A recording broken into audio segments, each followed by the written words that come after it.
Então, você que está em casa já sabe que toda segunda-feira a gente traz um assunto, geralmente um assunto que veio à tona por algum motivo, e a gente hoje vai ver que recentemente a cantora Anitta, ela surpreendeu, né, nas suas redes sociais ao revelar aí o diagnóstico do vírus Epstein-Barr, que é também conhecido como doença do beijo.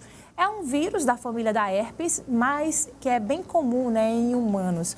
Para explicar melhor sobre esse assunto, a gente vai conversar a partir de agora com o infectologista, doutor Nairo Ferreira. Tudo bom, doutor Nairo?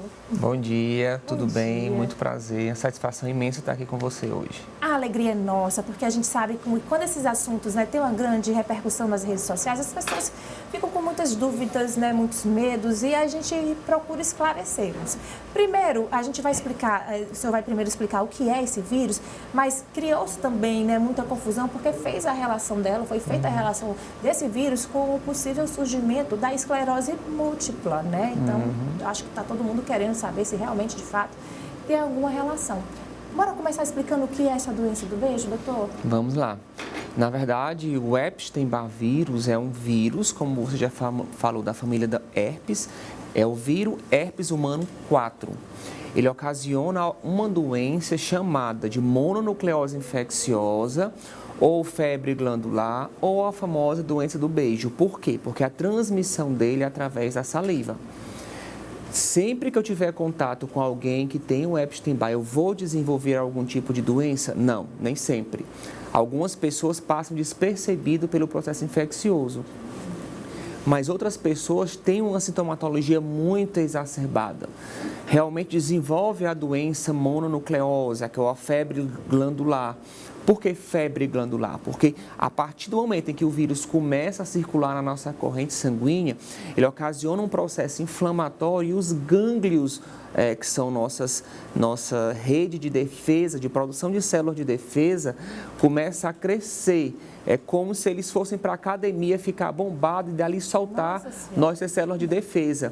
E aí você vê crescimento de linfonodos na região do pescoço, na região da axila, atrás da orelha, na região inguinal, o sistema imunológico como um todo começa a trabalhar de uma forma mais sobrecarregada para tentar defender o organismo contra o vírus. Agora, o senhor falou que tem gente que não desenvolve, outras desenvolvem sim, mas por quê? Isso tem a ver com a imunidade da pessoa, alguma carga genética, né? O que faz que algumas pessoas passem por esse vírus sem nem perceber e outras desenvolvam tantos sintomas? Na verdade, o sistema imunológico é muito importante. Os extremos de idade, a infância e a idade, a terceira idade, os idosos tendem a ter uma doença mais exacerbada, não passam quase nunca despercebido pelo vírus.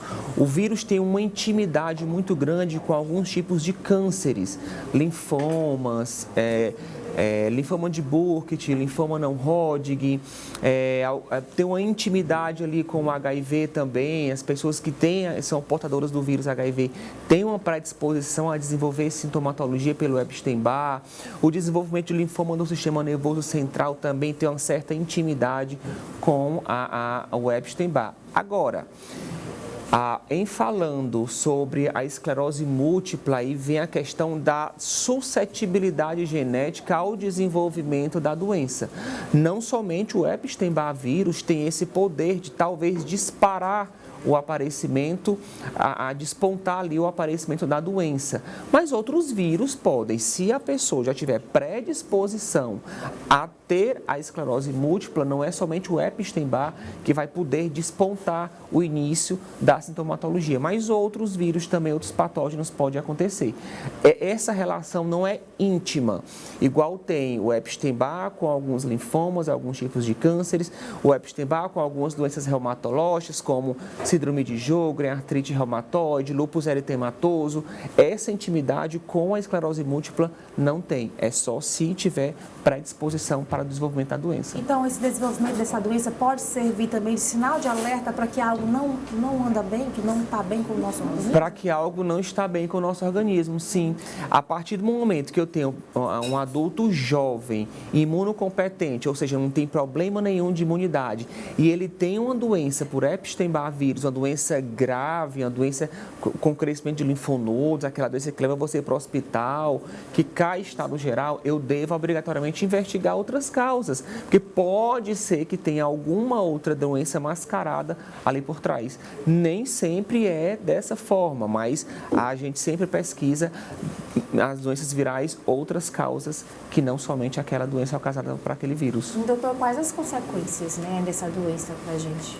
Na verdade, é uma doença passageira, né? A partir do momento que você tem ali 5, 6 dias do aparecimento da febre, ela começa a defervescer e praticamente você não fica com sintomatologia, com sequela nenhuma, a não ser que você seja aquele paciente que está em tratamento para um câncer, que está com HIV avançado, que já tem outras doenças que predispõem à queda da imunidade por trás e que não saiba ou saiba estar em tratamento, a doença pode ser mais grave, pode deixar sequelas no sistema imunológico. E como esse vírus é detectado, doutor? Exame de sangue? Como é que é feita a verificação? A gente faz a pesquisa, a sorologia para Epstein-Barr vírus, pesquisando células IgG e IgM, e a gente tem uma noção se a infecção é recente, se a infecção é passada e você já desenvolveu imunidade contra o vírus, ou se está naquela fase de transição, onde seu organismo começou a reagir e você está desenvolvendo a imunidade porque já está no final da doença. Falou que é uma doença que passa rápido, né? Então tem um ciclo curto, mas como é que é feito o tratamento? É preciso tomar antibióticos, antivirais? Como é que é feito o tratamento dos sintomas da doença do vírus? Assim como a maioria das doenças por vírus, o tratamento é sintomático. É tentar não manter contato íntimo com a pessoa que está com o diagnóstico de mononucleose, remédio para febre, remédio para dor, repouso e alimentação. Não tem um antiviral certo para a gente dar e não tem a necessidade de tomar antibióticos. Os antimicrobianos, na grande maioria, a gente utiliza para as doenças causadas por bactérias e não para as doenças ocasionadas por vírus. Também não precisa de isolamento, né? Não precisa dessas medidas mais... Não precisa de isolamento, não.